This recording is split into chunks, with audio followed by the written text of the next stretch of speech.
the saint who stopped a train. In the days before India's independence, when railway stations were small, dusty, and ruled by strict officials, a quiet saint wandered through the villages of North India. He wore no grand robes, carried no possessions, and wrapped himself only in a simple blanket. People knew him as Baba Neem Karoli. One day, Baba reached a railway station in eastern Uttar Pradesh. A train stood there, ready to leave.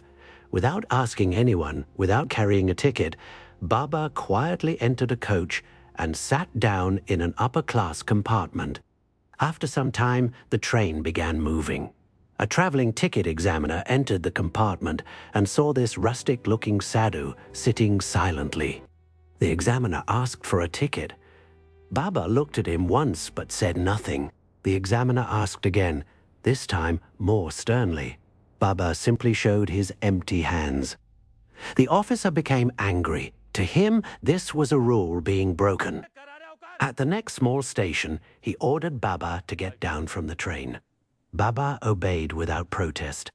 He stepped down calmly, walked a few steps along the dusty platform, and sat under the shade of a tree. There was no anger on his face, no complaint in his heart. He remained silent, absorbed in his own inner world. A few minutes later, the guard blew the whistle. The green flag was waved. The engine driver tried to start the train, but the train did not move. Again, he tried. Still, nothing happened. The engine was checked. Everything seemed correct. The driver tried once more, but the train stood still as if held by an invisible hand. Minutes passed. The station master became worried. Another train was waiting on the line. Messages began arriving. Officials grew restless. The delay became serious.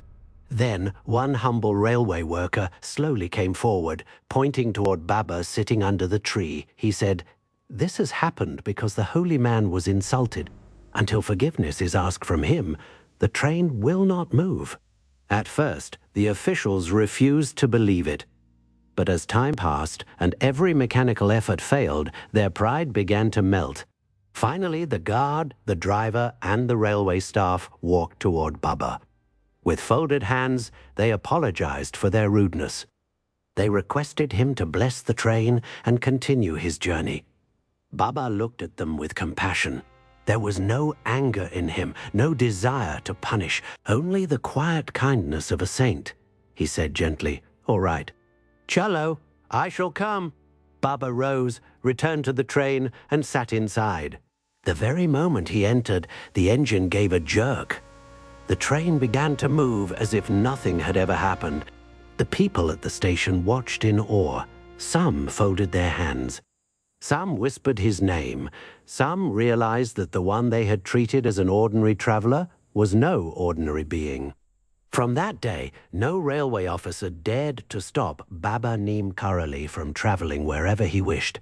But the real miracle was not that the train stopped. The real miracle was that Baba's heart did not stop loving. He had been insulted, yet he did not curse. He had been thrown out, yet he did not resist.